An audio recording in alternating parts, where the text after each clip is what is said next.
आज से हजारों साल पहले हिमालय की बर्फ से ढकी चोटियों के बीच बसी थी एक नगरी, कैलाश। कहा जाता है कि यह स्थान साधारण नहीं था। यहाँ रहते थे स्वयं महादेव, जिनकी महिमा को आज भी कोई पूरी तरह समझ नहीं पाया। क्या सचमुच कैलाश पर्वत भगवान शिव का निवास है? क्या इसके भीतर छिपा है कोई रहस्य जिसे विज्ञान भी आज तक सुलझा नहीं पाया? दुनिया भर के यात्रियों, वैज्ञानिकों और खोजकर्ताओं ने जब जब कैलाश का रहस्य जानने की कोशिश की, वे वहीं रुक गए, मानो कोई अदृश्य शक्ति उन्हें आगे बढ़ने से रोक देती हो। तो क्या वाकई कैलाश एक दिव्य लोक का द्वार है, या यह सिर्फ एक धार्मिक आस्था? आज हम जानेंगे उस महाकाल की नगरी की कहानी, जो उतनी ही रहस्यमयी है जितनी सनातन की आत्मा। पुराणों में वर्णन है कि जब सृष्टि का आरंभ हुआ, तब त्रिमूर्ति प्रकट हुए, ब्रह्मा, विष्णु और महेश। महेश यानी शिव, जो न तो जन्मे हैं न कभी मरण होंगे। उन्होंने हिमालय को अपना निवास चुना और वही बसा उनका अलौकिक लोक, कैलाशपुरी। शिव के बारे में कहा जाता है कि वे एक साथ सृष्टिकर्ता भी है और संहारक। उनका तांडव पूरे ब्रह्मांड को कंपा देता है और उनकी समाधि समस्त जगत को शांति देती है।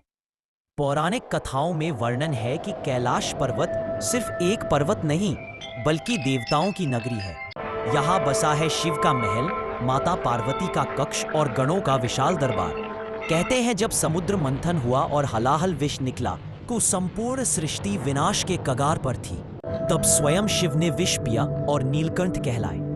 यही वह क्षण था जब कैलाश पूरी सृष्टि का संतुलन बनाकर खड़ा हुआ। अब सवाल उठता है, क्या कैलाश सचमुच कोई दिव्य नगरी है या फिर एक प्राकृतिक पर्वत? चीन, रूस और अमेरिका जैसे देशों के वैज्ञानिकों ने कैलाश पर्वत पर कई शोध किए। उन्होंने पाया कि यह पर्वत धरती के किसी भी अन्य पर्वत से अलग है। इसकी आकृति पिरामिड जैसी है और इसे चारों दिशाओं से देखने पर यह किसी महल की तरह दिखाई देता है। रूस के वैज्ञानिकों ने दावा किया कि कैलाश पर्वत एक मानव निर्मित पिरामिडों का समूह हो सकता है। उन्होंने इसे धरती का ऊर्जा केंद्र बताया। कई यात्रियों ने कहा कि यहाँ समय धीमा हो जाता है, घड़ी रुक जाती है, शरीर थकान भूल जाता है और मन किसी अज्ञात ऊर्जा से भर उठता है। भारतीय पुराणों में जो वर्णन है कि कैलाश लोकों का संगम है, विज्ञान भी मानता है कि यहाँ कोई अदृश्य ऊर्जा क्षेत्र है। इसी वजह से आज तक कोई भी वैज्ञानिक दल कैलाश की चोटी पर नहीं पहुंच सका। सैकड़ों बार प्रयास हुए, लेकिन हर बार असफलता मिली। मानो कोई शक्ति कह रही हो, यहाँ केवल विश्वास ही आ सकता है, जिज्ञासा नहीं। कैलाश का रहस्य शायद कभी पूरी तरह सामने न आ पाए, क्योंकि यह सिर्फ एक पर्वत नहीं बल्कि आस्था का प्रतीक है। भगवान शिव स्वयं अनंत है और उनका घर भी अनंत रहस्यों से भरा है।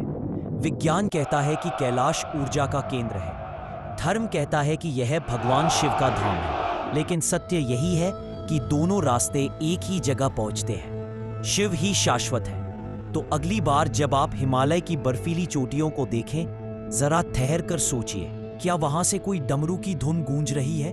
क्या कोई महाकाल अभी भी ध्यान में लीन है? क्योंकि शिव सिर्फ कैलाश में नहीं, वे हर कण में है, हर सांस में है। हर हर महादेव।